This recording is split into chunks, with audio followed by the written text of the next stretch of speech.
నమస్తే. ఎన్నో ఆధ్యాత్మిక విషయాలు మెగా9 భక్తి ద్వారా మనం మాట్లాడుకుంటూ ఉన్నాం.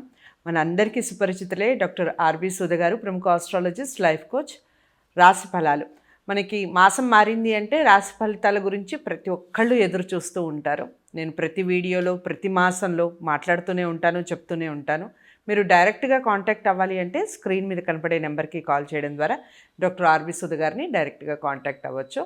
మొత్తానికి ఆగస్టు మాసానికి సంబంధించి ముఖ్యంగా శ్రావణ మాసం వచ్చేసింది.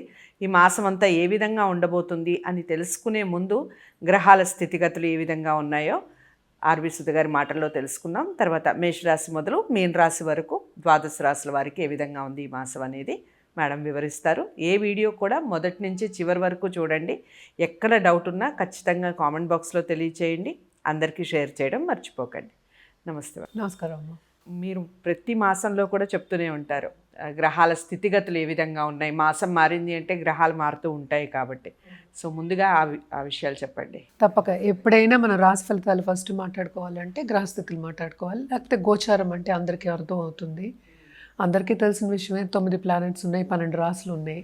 మనం రాశివారిగానే చెప్పడం అనేది జరుగుతుంది. అంటే రాశివారిగా ఎందుకు చెప్పడం అనేది జరుగుతుందంటే ఇట్ ఈస్ బికాస్ చంద్రుడు ఎక్కడ ఉంటే, ఏ ఇంట్లో ఉంటే ఆ రాశి అంటాం, అంటే నక్షత్రం బట్టి. సో దాన్ని బట్టే చెప్పడం జరుగుతుంది. ఎందుకంటే లేకపోతే మనం జాతకం మొత్తం అందరివి పరిశీలించుకోలేము. సో రాశి అనేది ఏంటంటే ఒక రాశిలో కోట్లాది మంది ఉంటారు. సో మనం ఇప్పుడు చెప్పేదంతా జనరల్ ప్రెడిక్షన్స్. ఈ జనరల్ ప్రెడిక్షన్స్ కూడా ఏమవుతుంది, గోచార రీత్యానే మనం చెప్పాలి. సో గోచార రీత్యా అంటే అందరూ ఫస్ట్ భయపడేది ఏంటి, ఏల్నాట్స్ అని, లేకపోతే శని మాదాస్ వచ్చింది, శని వచ్చారు, ఇవన్నీ భయపడుతూ ఉంటారు. సో భయపడవలసిన అవసరం ఏం లేదు. అన్నిటికీ ఏంటంటే మోస్ట్ ఇంపార్టెంట్ పరిహారాలు చేసుకోవడం అనేది వెరీ వెరీ ఇంపార్టెంట్. అంటే పరిహారం అంటే ఏంటి, అసలు ఎందుకు చెప్తాం పరిహారం? ఏదైనా సరే ఎత్తు తగ్గులు అనేది లైఫ్ అనేది అందరికీ తెలుసు. అంటే ఎప్పుడు కష్టాలే ఉంటాయి, ఎప్పుడు ఆనందాలే ఉండవు. ఆనందాలు ఉంటాయి, కష్టాలు ఉంటాయి, రెండు ఉంటాయి. కనుక మనకి ఏంటంటే ఎప్పటికైనా మిశ్రమ ఫలితాలు లేకపోతే ఎక్కువ హ్యాపీనెస్ కావాలి అన్నప్పుడు మనం ఏ ఫలితం చేస్తే దేనికైనా సరే, ఇప్పుడు రాశికైనా సరే, ఒక జాతక రీత్యా అయినా సరే, లేకపోతే ఒక పీరియడ్కైనా సరే, ఎప్పుడు ఏం జరుగుతుంది దాన్ని బట్టి మనం చేసుకున్నాము అంటే ఏమవుతుందంటే ఈవెన్ బ్యాడ్ పీరియడ్, లేకపోతే ఇప్పుడు ఆ పీరియడ్ అంత బాగాలేదు అనుకుందాము, ఆ పీరియడ్ కూడా గడుస్తుంది. ఎందుకంటే మనకి ఒక సెల్ఫ్ కాన్ఫిడెన్స్ వస్తుంది, ధైర్యం వస్తుంది. ఎందుకంటే మనం ఏంటంటే మన గోల్ని కానీ, మన రిజల్ట్ని కానీ, మన ఆన్సర్ని కానీ దేవుడి మీద వదిలేస్తున్నాం. రైట్. సో అందుకోసం పరిహారాలు అనేది చెప్పడం జరుగుతుంది. పరిహారాలు పాటిస్తే కనుక తప్పక ఏంటంటే కొంతవరకు మీకు పాజిటివ్ బ్యాంక్ బ్యాలెన్స్ అని ఎప్పుడు చెప్తూ ఉంటాను, పెరుగుతుంది. సో చాలామంది ఏంటంటే ఇప్పుడు సపోజ్ ఇప్పుడు వ్యూవర్స్ ఉంటారు, వాళ్ళు ఏంటంటే మీరు చెప్పింది ఏం జరగదు అంటే, నన్నే కాదు అందరినీ అంటూ ఉంటారు. ఈ మాట ఎత్తవలసి వస్తుంది, ఎందుకంటే అందరినీ ఏంటో కమెంట్లు రాసేస్తూ ఉంటారు. అంటే ఏంటి, నువ్వు చేయకుండా ఏమవుతుంది, ఏమవ్వదు కదా. సో గ్రహస్థితిని బట్టి మనం ఫలితాలు అనేవి చెప్పగలం. అందుకని ఇండివిజువల్గా పేరు చెప్పి మనం ఏం చెప్పట్లేదు. సో దానికి ఏంటంటే మీరు చేయవలసింది మీరు చేస్తే కానీ ఏమీ అవ్వదు. నువ్వు ముందడుగు వేయకపోతే రెండో అడుగు ఎట్లా వేస్తావు. రైట్. సో సో ఫస్ట్ ఇప్పుడు మనం ప్లానెటరీ పొజిషన్కి వద్దాము. ఎప్పుడు మనం ఫస్ట్ మాట్లాడేది శని గ్రహం గురించి. శనీశ్వరుడు అంటూ ఉంటాను, ఎందుకంటే ఆయన కర్మకారకుడు, అలాగే ఆయుకారకుడు. కర్మకారకుడు అని ఎందుకు అన్నాము అంటే, ఇప్పుడు చేసే పని మనం కర్మ అంటాం, ఎందుకంటే అందరికీ కావాల్సింది డబ్బే. సో నువ్వు కర్మ చేస్తేనే నీకు డబ్బు వస్తుంది. అంటే నేను ఇంట్లో కూర్చుంటానంటే నీకు డబ్బులు రావు కదా. సో ఆయన ప్రీతి ఉంటే, ఆయన బ్లెస్సింగ్ ఉంటే అన్నీ ఉన్నట్టే అని అందుకనే చెప్తా. ఆయనకి ఈశ్వరుడి పొజిషన్ అనేది మనం ఇచ్చున్నాం. ఆయన ప్రస్తుతం మనకి తెలుసు మీనరాశిలో ఉన్నారు అండ్ వక్రించి ఉన్నారు. మనకి లాస్ట్ మంత్ వక్రించారు, టిల్ మనకి నవంబర్ వరకు ఇది జరుగుతోందనమాట. మన నెక్స్ట్ మనం మాట్లాడబోయేది శుక్రాచార్య. అంటే శుక్రుడు ఎక్కడున్నారంటే ప్రస్తుతం మిథునంలో ఉన్నారు. ఆయన 21 ఆగస్ట్కి కర్కాటకానికి దిగుతున్నారనమాట. అలాగే మిథునంలో మనకి జూపిటర్ ఉన్నారు. లక్కీగా ఏంటంటే లాస్ట్ మంతే కంబషన్ వెళ్ళిపోయింది, అంటే ఫుల్ పవర్తో ఉన్నారు ఆయన. సో గురు పవర్తో ఉన్నప్పుడు ఎక్కడ గురువు అంటే అక్కడ ఎక్స్పాండ్ అవుతుంది, మనకి అన్నీ మంచి జరుగుతాయి.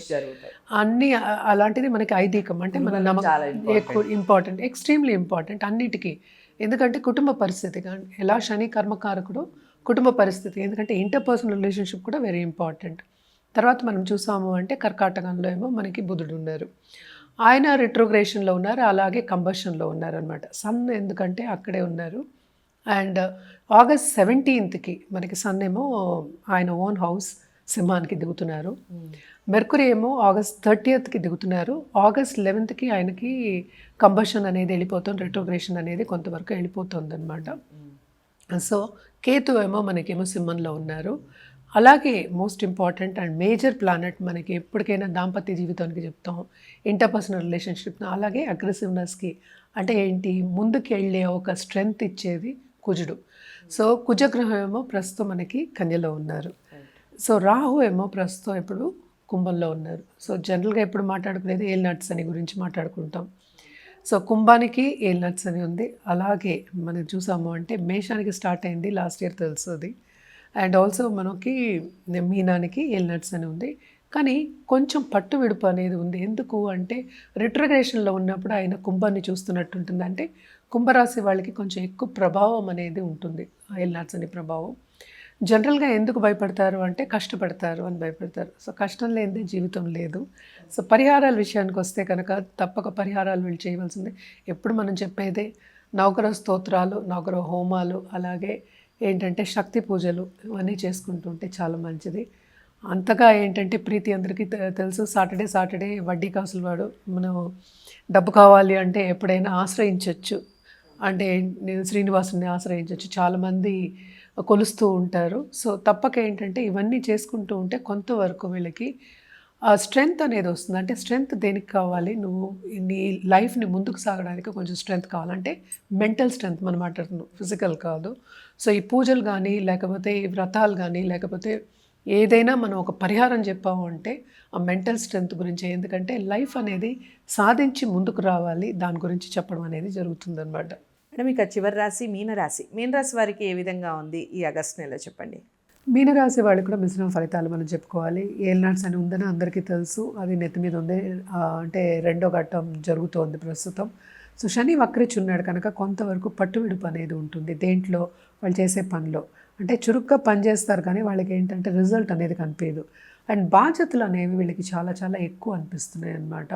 అంటే ఏంటి, మనకి ఇప్పుడు పెద్ద పెద్ద ఎంఎన్సీస్ ఉంటాయి, టీమ్ లీడర్ అవ్వచ్చు, లేకపోతే టీమ్ లీడర్ కింద పనిచేసే ఒక గ్రూప్ లీడర్ అవ్వచ్చు. వీళ్ళందరికీ కూడా ఏంటంటే బాధ్యతలు ఎక్కువ ఇవ్వడం అనేది జరుగుతుంది. బాధ్యతలు ఎక్కువ అయినప్పటికీ, అంటే బాధ్యతలు ఎవరికి ఇస్తారు, బాగా పనిచేస్తే ఇస్తారు. సో బాధ్యతలు ఎక్కువ అయినప్పటికీ టైంకి వాళ్ళు కంప్లీట్ చేయలేక సతమతం అవడం అనేది ఎక్కువ కనిపిస్తోంది అనమాట. అదొకటి కాకుండా ఎక్కువ వర్క్ ప్రెషర్ అనేది ఎక్కువ కనిపిస్తుంది. అంటే మెంటల్ స్ట్రెయిన్, యాంగ్జైటీ ఇష్యూస్ మనకి ఎక్కువ కనిపిస్తున్నాయి. దాంపత్య జీవితంలో కూడా అంత అనుకూల పరిస్థితి అనేది లేదు. తప్పక ఏంటంటే కొత్తగా పెళ్ళైన వాళ్ళు కానీ లేకపోతే లాంగ్ టర్మ్గా లైఫ్ని ఎంజాయ్ చేసే, మ్యారిటల్ లైఫ్ని ఎంజాయ్ చేసే వాళ్ళందరికీ కొంతవరకు ఎడబాటు వచ్చే ఛాన్సెస్ కనిపిస్తున్నాయి. అదొకటి కాకుండా కొంతమంది యూజువల్గా మన కోర్టుని ఆశ్రయించవచ్చు, లేకపోతే మూడో వ్యక్తిని ఆశ్రయించే ఒక పరిస్థితి మనకు కనిపిస్తోంది అనమాట. ఎందుకంటే మనం చూసాము అంటే థర్డ్ లార్డ్ కూడా ఫోర్త్లో పడి ఉన్నారు. సో తప్పక కొంతవరకు ఇబ్బందులు ఎస్పెషలీ దాంపత్య జీవితంలో మనకి కనిపిస్తున్నాయి. అలాగే నిరుద్యోగులకు కూడా కొంతవరకు ఉద్యోగ అవకాశాలు అనేవి మనకి కనిపిస్తున్నాయి. ఎందుకంటే సెకండ్ లార్డ్ ఇప్పుడు మనం చూసామంటే 7th సంచారం జరుగుతోంది. సో తప్పక బాగానే ఉంటుంది కానీ అగ్రెసివ్ నేచర్, కోపం ఎక్కువ అయ్యే ఛాన్సెస్ కనిపిస్తున్నాయి అన్నమాట. సో ముక్కు మీద కోపం తెచ్చుకోకుండాను, అగ్రెసివ్ నేచర్కి వెళ్ళకుండాను, అంటే ఏంటి మన ప్రెషర్కి మనం లొంగిపోకుండాను కొంచెం జాగ్రత్తగా ఉండడం మంచిది. అలాగే ఎవరికైనా లోన్స్ ఇచ్చుంటే కనుక అంత ఈజీగా తిరిగి రావు, ఎస్పెషలీ ఈ మంత్లో అని చెప్పడం జరుగుతుందన్నమాట. అదొకటి కాకుండా మనం చూసాము అంటే 2nd and 9th లార్డ్ అయ్యారు. సో తప్పక ఏంటంటే భాగ్యం అనేది డెవలప్ అయింది. సో ఆపర్చునిటీస్ అనేది ప్లెంటీ అవుతుంది. అంటే డబ్బు సంపాదించడానికి, సంపద ఫ్యూచర్లో రావడానికి మనకి ఒక నాంది పలుకుతామని చెప్తాను. ఫస్ట్ స్టెప్ అనుకుందాం. ఫస్ట్ స్టెప్ అనేది ఈ మంత్ అవుతుందన్నమాట. So to a certain extent previous మంత్స్తో మనం కంపేర్ చేస్తే వీళ్ళకి బాగానే ఉంది. ఓన్లీ ఇంటర్పర్సనల్ రిలేషన్షిప్స్ దగ్గర మాత్రం కొంచెం జాగ్రత్తగా ఉండడం అనేది మంచిదన్నమాట. అలాగే మనం చూసాము అంటే స్టాక్ మార్కెట్ కానీ ఫైనాన్షియల్ ట్రేడింగ్లో ఉన్న వాళ్ళకి కానీ కొంతవరకు ఇబ్బందులు పడతారు అనేది మనకు అనిపిస్తోంది. కానీ టూరిజం ఇండస్ట్రీ, ట్రావెలింగ్ ఇండస్ట్రీలో ఉన్న వాళ్ళకి బాగుంటుంది. అంటే 12th రాహు కనుక తప్పక వీళ్ళకి షార్ట్ టర్మ్ ట్రావెల్ అనేది ఉంటుంది. దాని మీద శ్రమ పడతారు. ఎస్పెషలీ వాళ్ళు చేసే పని మీద ట్రావెలింగ్ అనేది మనకి ఎక్కువ కనిపిస్తోంది అనమాట. అంటే ఇబ్బంది, ఏదో ఒక విధంగా ఇబ్బంది పడడం అనేది మనకి కనిపిస్తోంది. ఎక్కువ ఏంటంటే శ్రమ పడడం, అంటే యాంగ్జైటీ, మెంటల్ స్ట్రెయిన్ ఉండడం అనేది ఎక్కువ కనిపిస్తుంది. ప్రెషర్ అనుకుందాం, వర్క్ ప్రెషర్ అనేది చాలా ఎక్కువ కనిపిస్తుంది అనమాట. అండ్ ఆల్సో ఈ రాశిలో ఉన్న వాళ్ళ ఎవరైనా ఇప్పుడు నిరుద్యోగులు ఉంటే కనుక తప్పక ఉద్యోగ అవకాశాలు అనేవి మనకి కనిపిస్తాయి. అండ్ ఫారిన్లో సెటిల్ అయిన వాళ్ళకి, ఇంటి నుంచి దూరంగా సెటిల్ అయిన వాళ్ళకి, ఇంటి నుంచి దూరంగా పనిచేసే వాళ్ళకి ప్రీవియస్ మంత్స్తో కంపేర్ చేస్తే టు అ సర్టన్ ఎక్స్టెంట్ ఊరట ఉంటుంది, కొంతవరకు రిలీఫ్ అనేది ఉంటుందన్నమాట.